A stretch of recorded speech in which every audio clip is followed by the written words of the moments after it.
हुन्छ के गर्नु के भएको छैन जा जहिले पैसा पैसा भन्छ काममा लेट आउँछ पैसा सैसा छैन के पैसा रुखमा फल्छ जा खुरुक गएर काम गर भोलि पाउँछस्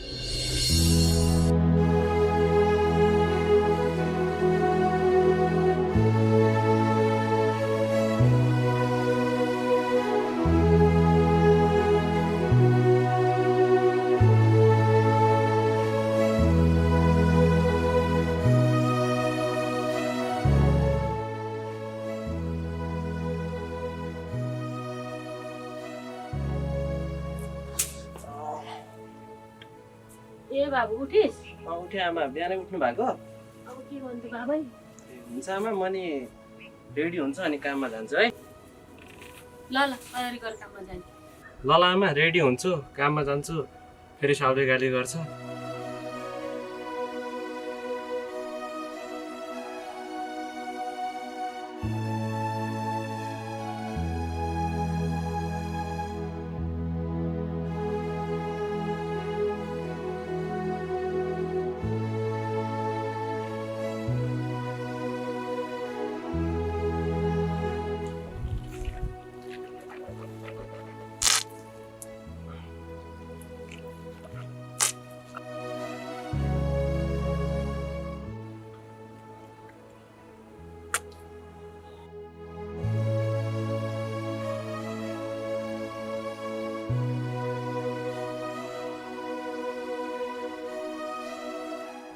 के गर्छस् बाबु गरिबको घरमा जन्मली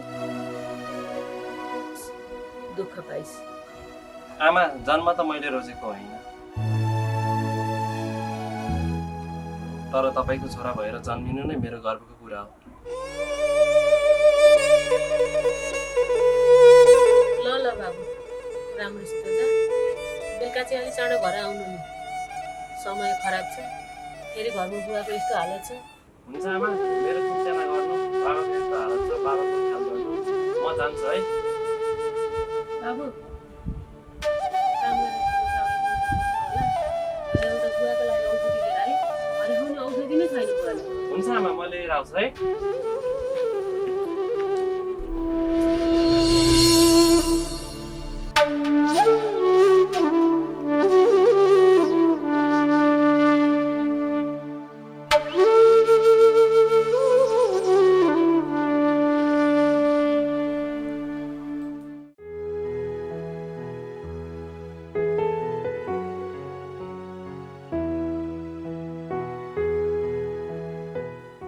विमल भाइ कता जान्ला रोशन दाई म तपाईँकै घरतिर जान लागेको थिएँ तपाईँ बाटोमै भेटिनु भयो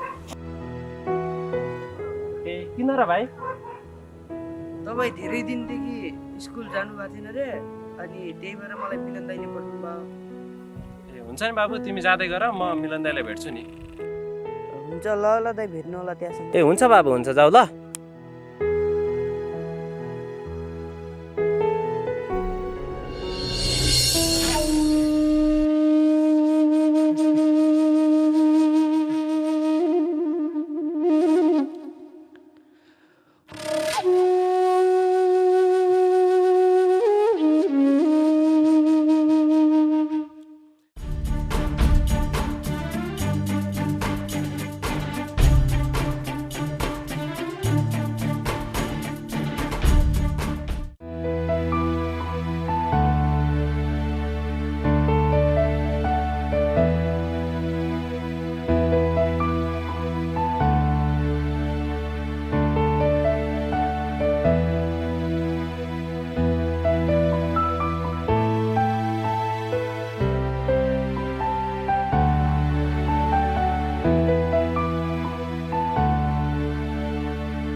तिमी पनि खाऊ न त चिया हो भित्रै गएर खान्छ। हुन्छ हुन्छ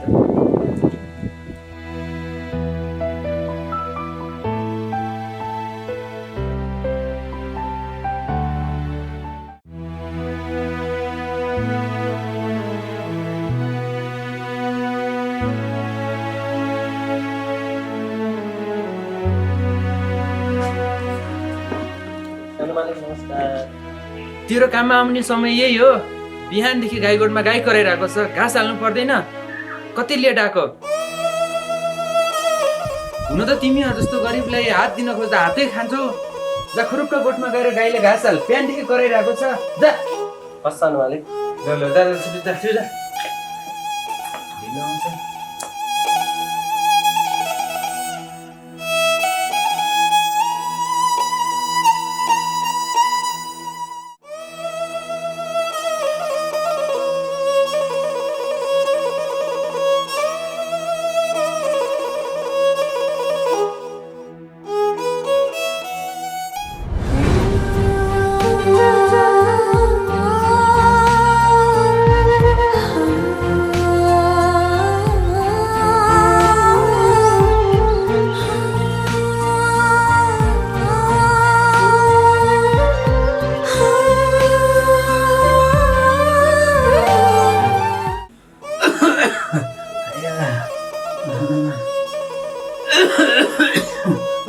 बुढो चिन्ता नगर्नु है, छोराले अहिले औषधि लिएर आउँछ, अनि खाएपछि अलिक कम हुन्छ कि।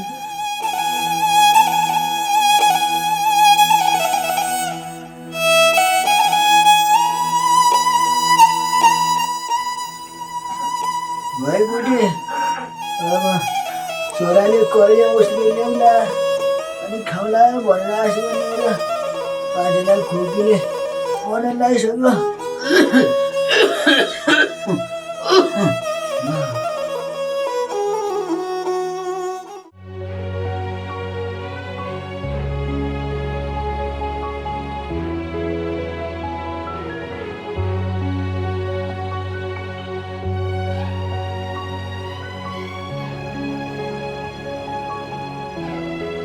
छोरो आयो कि म हेरेर आउँछु। हुन्छ हुन्छ अब के गर्नु, केही भएको छैन। जा जा औषधि खानु हुन्थ्यो।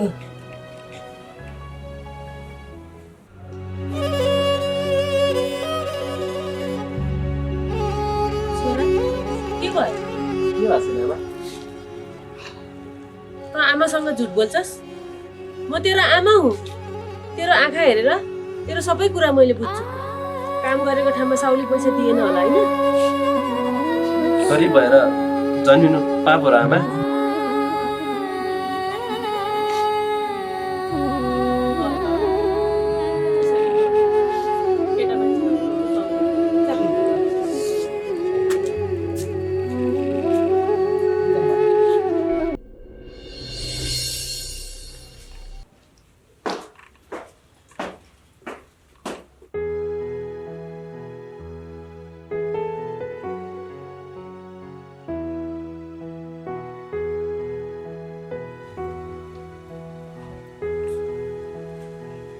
त्यो अलि अहिलेसम्म काममा आएन त कहाँ मरेछ त्यो? झन् आज सदरमुकाम जाम भनेको। काममा त आउलास्, पक मैले जानेछु त्यसलाई आज।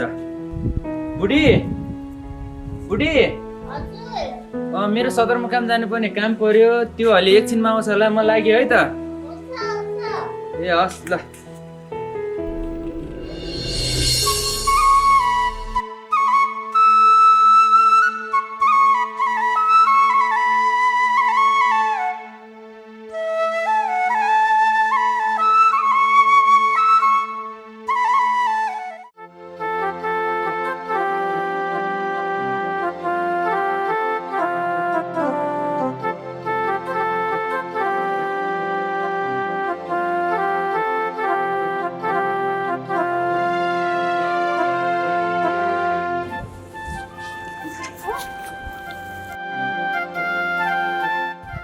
जहिले ढिला गर्छ, जति भन्दा पनि लागेन। झन् म आज सदरमुकाम जाने काम थियो, घरमा बहिनी र बुढी एक्लै छे।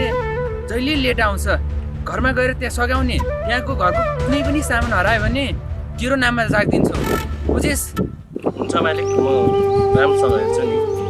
तर मालिक थोरै पैसा चाहिएको थियो, बुवा सिकिस्तै हुनुहुन्छ, थोरै औषधि किन्नलाई पैसा पुगेको थिएन। जहिले पैसा पैसा भन्छ, काममा लेट आउँछ, पैसा सैसा छैन, के पैसा रुखमा फल्छ? जा खुरुक्क गएर काम गर, भोलि पाउँछस्।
रोशन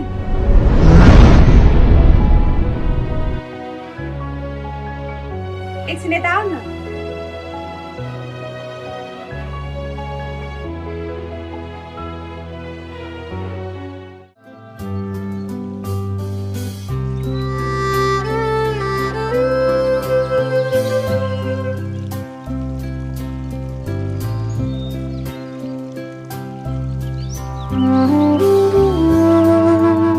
रोशन कति काम मात्रै गरेको।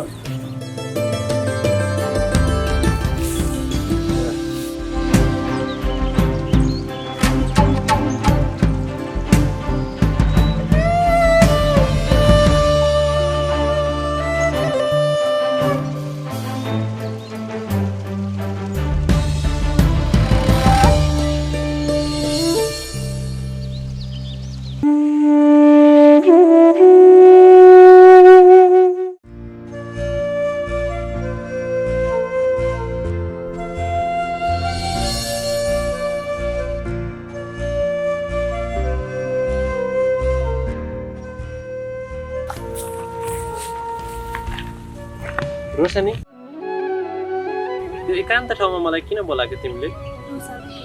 तिमीले यति धेरै दुःख सहेर किन काम गर्छौ? रोशनी, सबैको जिन्दगी एउटै नहुँदो रहेछ। सोचे जस्तो अब त सहने पानी परिसक्यो। घरको बिरामी बुबाको उपचारको लागि भए पनि, यही पापी पेट पाल्न भए पनि, त्यही घरको चुलो पाल्नको लागि भए पनि मेहनत गर्नुपर्छ, काम गर्नुपर्छ। अब त पानी परिसक्यो, सहने पानी परिसक्यो रोशनी। आज दाइ पनि घरमा हुनुहुन्न, त्यसैले तिमीसँग कुरा गर्नु।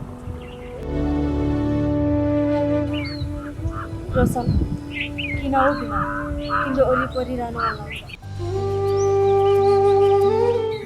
तिमीसँग कुरा गरिरहनु मन लाग्छ। रोशनी, तिमीले मेरो वरिपरि बस्न मन लागेर के गर्नु? तिमी कहाँ आकाशको तारा, म यो जमिनको ढुङ्गा। यो समाज हुने खानेले हाम्रो सम्बन्धलाई कहिल्यै स्वीकार गर्दैन रोशनी।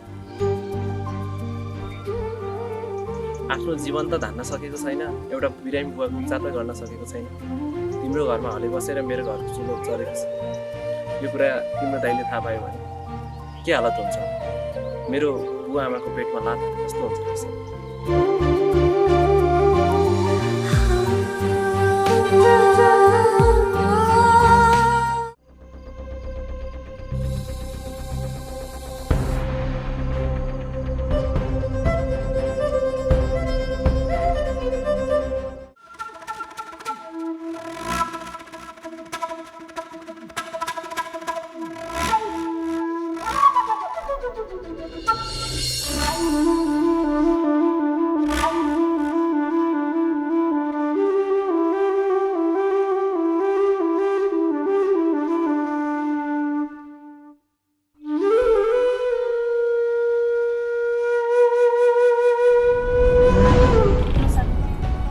नढाँटी भन त मलाई माया गर्छौ कि गर्दैन त्यस्तो होइन कि रोशन मेरो कसम खाएर भन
त्यो बहिनीलाई लिएर जा